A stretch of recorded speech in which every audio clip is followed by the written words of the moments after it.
Okay, well, the next panel is going to be Glen Isherwood, and he will be speaking on Confucius and the emergence of modern China.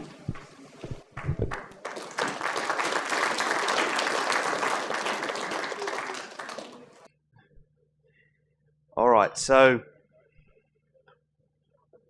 we're going to make what may seem to be a jump out of Western civilization and into the Eastern civilization. That's sometimes what people think when they see Confucius. That's Chinese history, different to what we've been used to getting in school and similar things. But when you think back to what Helga said yesterday about the crisis that we're facing with, the push towards war, and in the context of the economic crisis, and what right now is the beat up in the media and what we're getting bombarded with regarding China, this is very, very important to factor into how we look at the way forward and how we look at the work of CUSA, because I think you'll find many similarities. So when I put this presentation together, I just called it Confucius, and then they brought the program to me and said that's a bit too broad. That's like calling your presentation Ocean. You can cover so many topics under the name Ocean. You could speak for 3 weeks or 30 minutes. It doesn't really. There's so many things. So in the time that I have, I'm going to hone this in.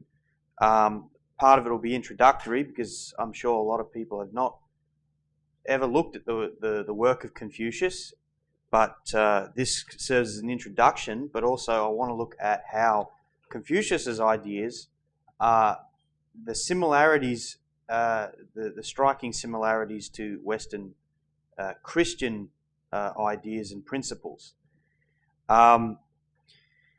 So with the work we covered yesterday on CUSA and what Helga mentioned, is our culture today, our language culture, our thoughts, our process, the processes that we go through in thinking in our mind are shaped by a rich history of millennia. And I once asked Mr. LaRouche on a visit in the United States, how long does it take to change a culture or to transform a people? And he said when it comes to political policies, you're looking at between 2-3 generations to actually embed in a people a generational shift in political policy or economic policy. But when you start to look at changing cultures and languages, we sometimes take for granted just how much we inherit from centuries of human effort.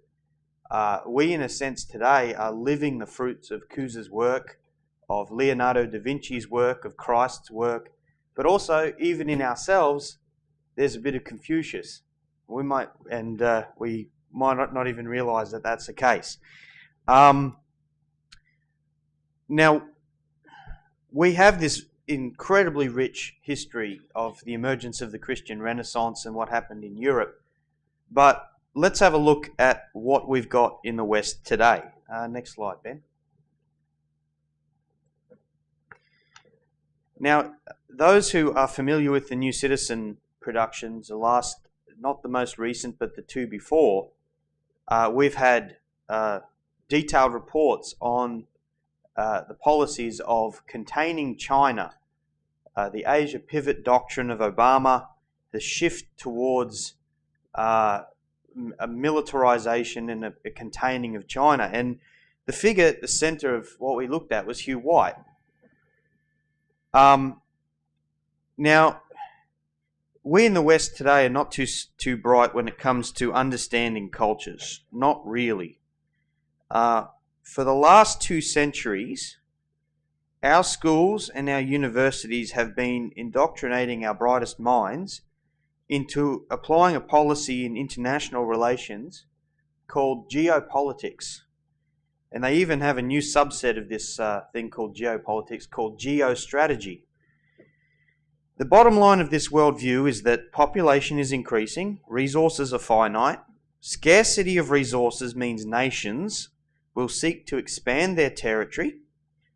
All this creates tension. Tension leads to conflict and war. It's inevitable. And underlying this belief of man's nature is that we're just like any other animal with a fixed carrying capacity. This worldview was engineered, it's about 150 years ago, at the Oxford and Cambridge universities. The general idea behind this worldview is, how do we manipulate other people, nations and cultures to keep ourselves in control? This was the training school for the British Empire, Oxford and Cambridge. So fast forward a little bit, geopolitics. Today we have Hugh White, and I'm just going to quote from one of our recent new citizens from the article, British Empire's Hugh White prepares for war with China. Basically, I'll just read it. In a 2008 paper, Strategic Interests in Australian Defence Policy, Some Historical and Methodological Reflections, White describes basing Australia's so-called defence doctrine explicitly upon that of the British Empire. Quote, during the early 1990s, some of us working in defence began exploring this problem of defining Australia's wider strategic interests in the post-Cold War world. Our attention was caught by Lord Palmerston's famous line about Britain having no permanent friends and no permanent enemies, only permanent interests. We started to look at how Britain defined these permanent interests and what we might learn from them. For centuries, British policy was guided by a view of its strategic interests, which had hardly changed from the time of Elizabeth I until after World War II, articulated and implemented by men like Burleigh, Marlborough, Walpole, Pitt, Wellington, Palmerston and Churchill. Hugh White goes on to say that the British imperial concepts that Palmerston applied to Britain apply for Australia because we, like them, are an island and we must establish certain concentric circles of defence. Next slide, please, Ben. Now, obviously, Hugh White is speaking there as being trained in this idea of geopolitics, and to them, the bottom line is contain China. That ultimately a war is going to come. It's probably going to be inevitable because we need to balance power. What's missing from this picture? Next slide, Ben. This is a graphic from our last new citizen that shows the Asia Pivot plans of basing new missile defense systems, ABM missile systems around China, Russia. This is post-Cold War. This is the period we're living in when we don't have a communist threat anymore, yet we are building up more and more defensive systems, giving the Western side a strategic edge in a military nuclear confrontation. So that's where we are. What's missing from this picture is a truthful understanding of Chinese history and the humanist aspect of what Confucius represents and still represents in China today. So I just want to play a short video that captures in about 20 or 30 seconds the last 2,500 years of Chinese history and its change. Next slide, please. It doesn't have sound. What you're seeing here is the transformation of different Chinese kingdoms, cultural different dynasties under different monarchs in China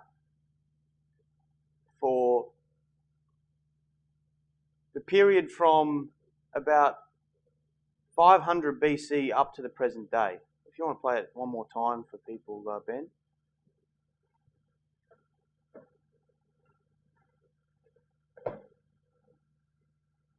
And get ready to pause it.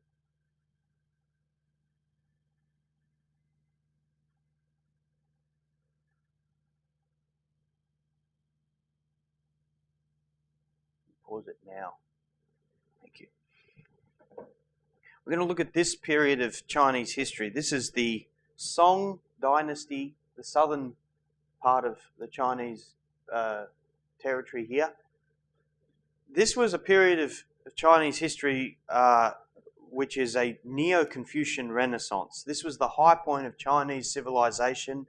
The leading, at this time in world history, China was the leading civilization thanks to Confucian concept.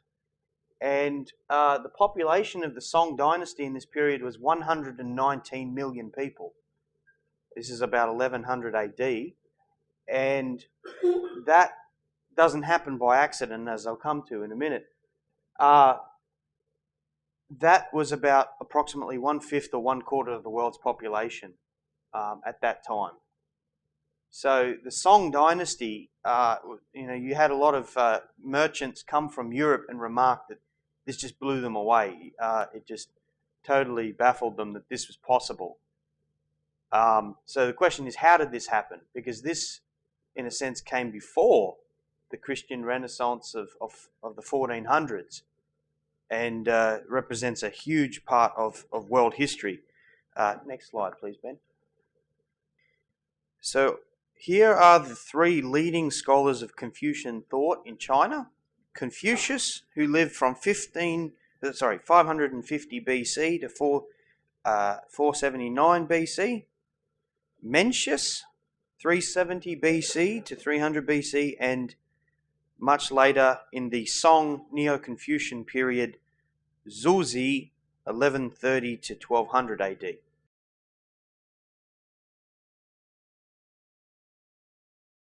There are certain similarities between Christian thought and Confucian thought, but one thing that I noticed is very different is the Confucius, unlike the Christian tradition, was a lot less rigid and strict in the sense of defining words and defining meanings and giving explicit direction. A lot of it came down to intuition and putting ideas into practice. The second thing about Confucius is he didn't talk as though it was a religion. He talked about his ideas as being a way of action and behavior, a way of living. So a lot of the religious aspect he didn't touch on in the same way that we would associate with, say, a Cusa or Christ in history. Next slide, please, Ben. So there are several principles on which Confucius based his ideas. The first is, and I've ordered them in a sense in terms of their importance, but above all, the principle that governed everything that Confucius talked about was the principle of Ren.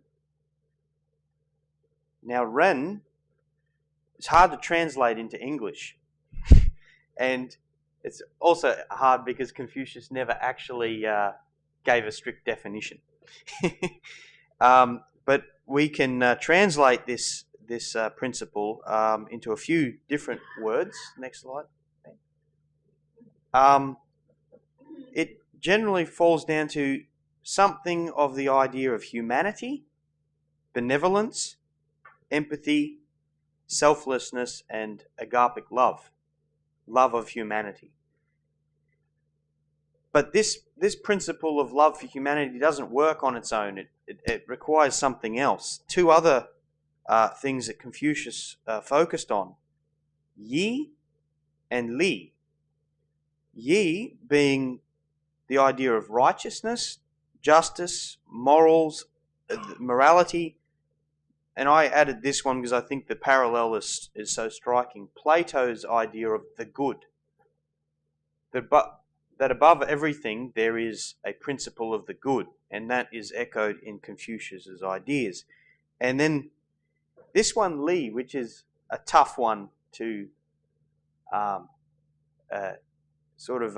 translate, because it underwent a change, a very, very significant change, when the Neo-Confucian Renaissance occurred in the Song period around 1100 AD. Originally, this principle of Li was abused by a lot of the kingdoms of China. It was used to benefit the nobility, because the idea is ritual, custom, or correct behavior. And they use this to say that everyone has a class and everyone should fulfill their responsibilities and be honourable in their class and their expectation. However, when it came to the period of Zhu Zi, that underwent a significant change, as we'll come to. Let's move ahead. Okay, well, obviously I've got to condense a lot, so I might make a middle of my presentation slug here. There is a pack in the book room there of a lot of material on this rich history, which will broaden out a lot of these ideas. So if you feel like there's certain things you want to investigate more, it's there. Next slide, please, Ben. Now, the Song dynasty emerged. Well, actually, let's go back to Confucius's period of history. Confucius lived in a period of warring states, but following the death of Confucius, China broke down into a lot of warring dynasties all over the place. Everyone was fighting for their own plot of land, but during the period Confucius lived, it was called the Spring and Autumn period of Chinese history. This was a period where there was what they called 100 schools of thought. It was really the emergence of philosophical thinking, and Confucius was a bit of a character who would roam around and go to all the different kings and organize them. He would go in and he would organize everyone that would listen to his ideas. He would sit down and cover these philosophical thoughts, and in the process, a lot of his ideas didn't get a lot of support, and he was chased out of many places because he upset the nobility or the established people in those regions. So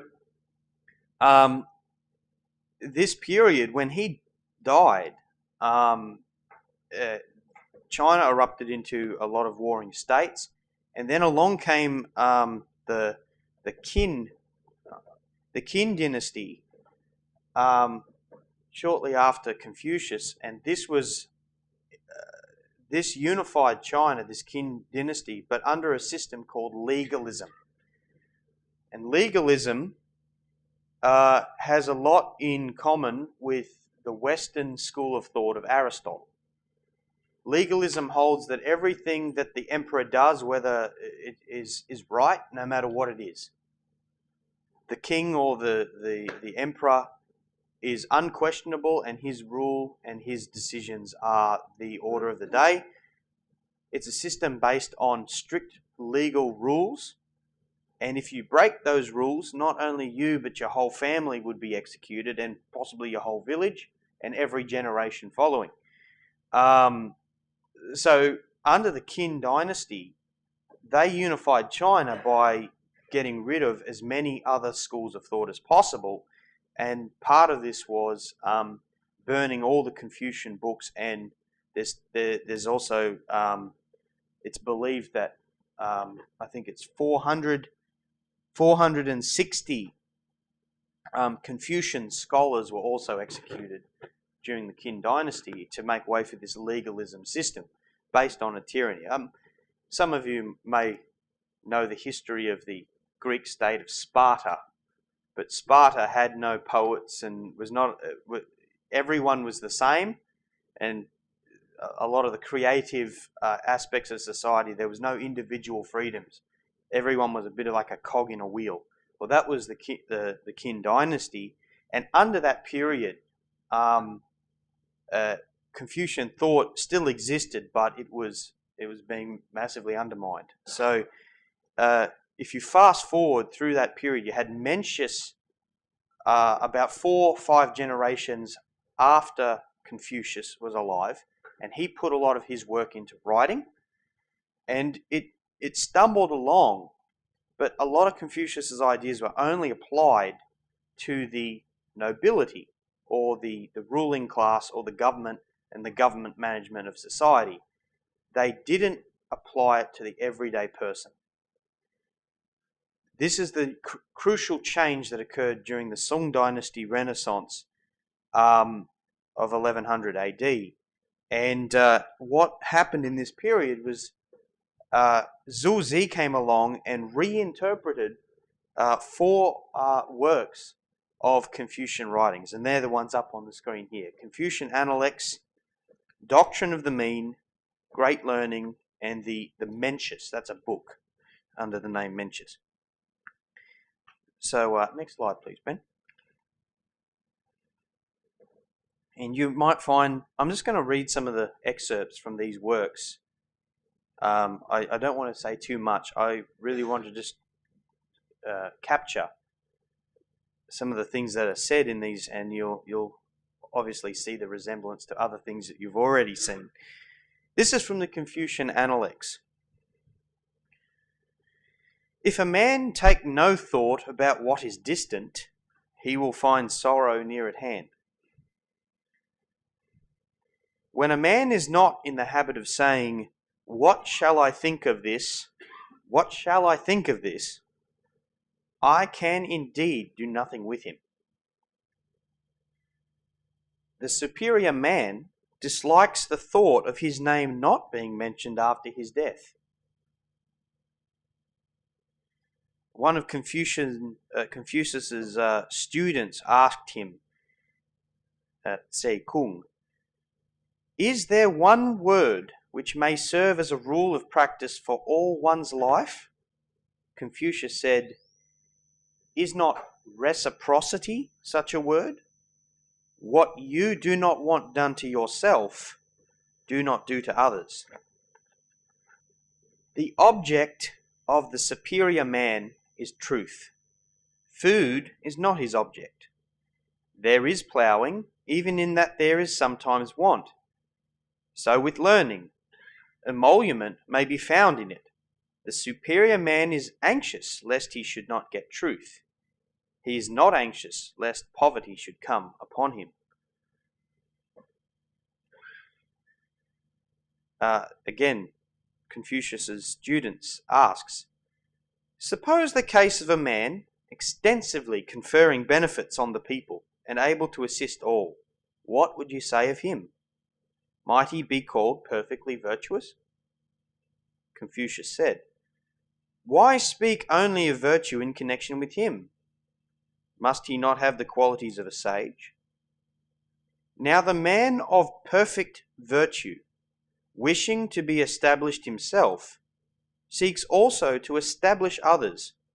Wishing to be enlarged himself, he seeks also to enlarge others. To be able to judge of others by what is nigh in ourselves, this may be called the art of virtue. And finally, just one more quote from this particular work. Sei Chang asked how virtues were to be exalted and delusions to be discovered. Hold faithfulness and sincerity as first principles, and be moving continually to what is right. This is the way to exalt one's virtue.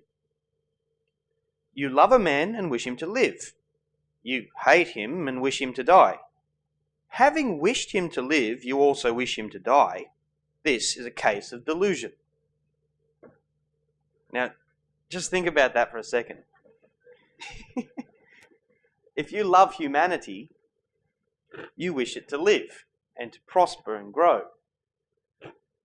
If you don't like humanity, or if you think man is just a beast or a destructive force on this planet, gobbling up resources and depleting, and killing all the other animals and establishing, concrete jungles,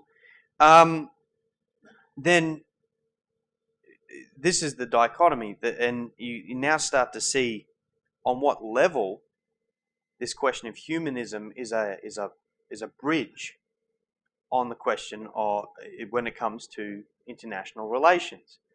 Because one of the things is Confucius's ideas were not just nice sayings. Confucius was targeting this at the government, at the people who were running society. And in another work called The Great Learning, next slide please, Ben. This is actually captured very well.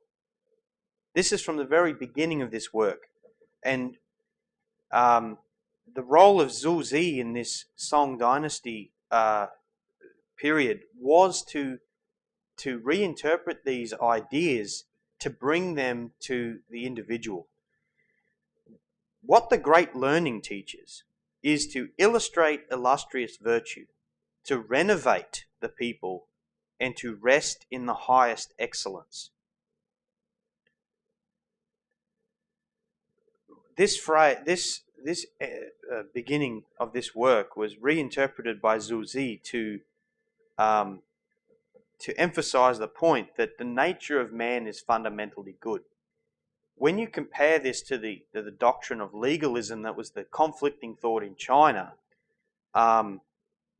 the idea was that man was inherently bad, evil, and that it was only through strict rules that you could prevent them from acting up. You can only attain unity by crushing individual freedom, because individual freedom would be necessarily evil.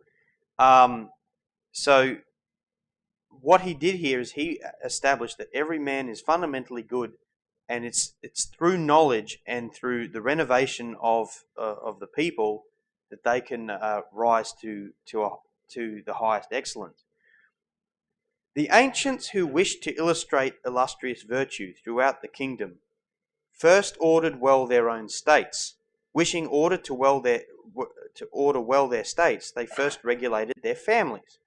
Wishing to regulate their families, they first cultivated their persons. Wishing to cultivate their persons, they first rectified their hearts. Wishing to rectify their hearts, they first sought to be sincere in their thoughts. Wishing to be sincere in their thoughts, they first extended to the utmost their knowledge. Such extension of knowledge lay in the investigation of things. From the Son of Heaven down to the mass of the people, all must consider the cultivation of the person the root of everything besides. Next slide, please, Ben. And this is just one. This is just one passage from a work of Zhu Zi that was written in this period.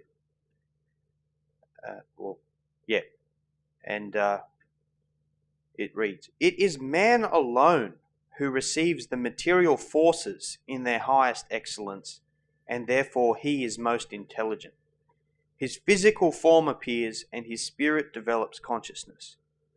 The 5 moral principles of his nature," the ones that I referenced earlier, Ren, Yi, Li, wisdom and faithfulness. What are they again? Let me just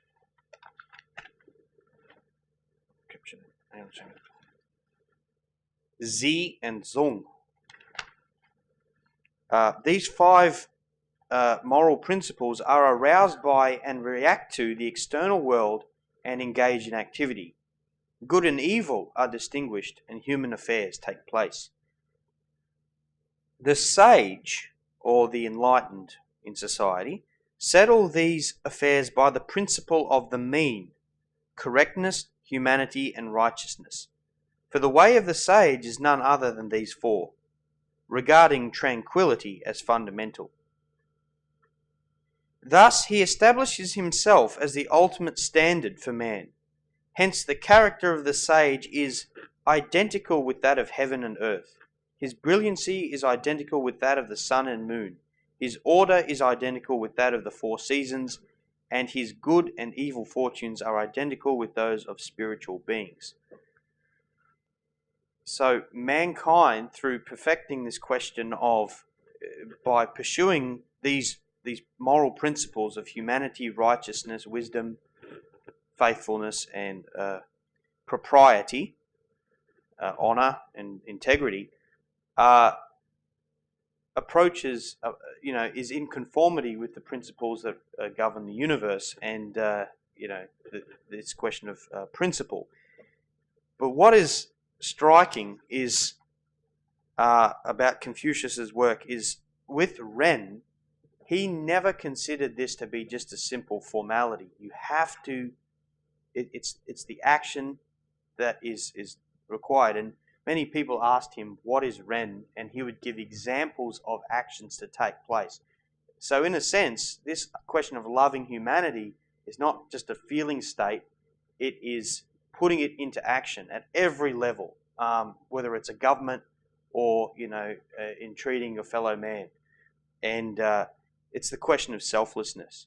So if that exists as a principle in Chinese history, which is actually responsible for creating and emerging through all these generations, that still exists today. And there is still a conflicting force in China whether to go with a legalistic form of society or a Confucian one, just as in the West we have a struggle with an Aristotelian geopolitical outlook and a question of the idea of Christian advantage of the other. And what I want to finish on is just two observations made by Gottfried Leibniz. Leibniz was fortunate to live in a period where the routes and communication with China was opening up, the trade was opening up. Nicholas of Cusa did not live in a period when Zuzi and the Song dynasty they were aware of the West. I mean, Cusa certainly didn't study or comment on the work of the Chinese philosophy. Leibniz, however, did have that opportunity, and he wrote a piece called Natural Theology of the Chinese. Next slide. And this is what he had to say. The first principle of the Chinese is called Li, that is, reason, or the foundation of all nature. The most universal reason and substance. There is nothing greater nor better than the Li. It is not that all are capable of divinity as regards its being, and it is the principal basis of all essences which are and which can exist in the world. But it is also the aggregation of the most perfect multiplicity, because the being of this principle contains the essence of things as they are in their germinal state. And next slide, please, Ben. And Leibniz on Confucianism. To offend heaven is to act against reason. To ask pardon of heaven is to reform oneself and to make a sincere return in work and deed in the submission one owes to this very law of reason. For me, I find all quite excellent and quite in accord with natural theology. Only by strained interpretation and interpolation could one find anything to criticize on this point. It is pure Christianity insofar as it renews the natural law inscribed on our hearts, except for what revelation and grace add to it to improve our nature. So, on what level do we want to establish a relationship amongst cultures? Do we want a humanistic one that loves humanity and puts that into practice? Well, you can clearly see that the current mode of how we relate is situated in a far more backward state today. And the reality is, if in 1100 AD China could lead the world in technology under this Song period, it can do so today. I just realised I should have mentioned something about the Song dynasty. A few things that they developed in this period: improved rice production. You know those beautiful pictures you see of the mounting the slopes with the rice and the layers, the terracing, printed books, the printing machine with the movable letters, brimstone, fireworks, gunpowder, canal building, some of the most advanced shipbuilding in the world at that time, all emerge in this period. And as we'll get into today with the presentations of Joanne and Robbie and Craig, is the question of a physical economy starts with the implementation of creative discoveries of technology, and this increases your relative potential population density. Now, what does it take to support 119 million people? Doesn't happen by accident. That principle is there, and we need to apply it today, because otherwise we know what the alternative is, and it's not a bright one. So, thank you very much.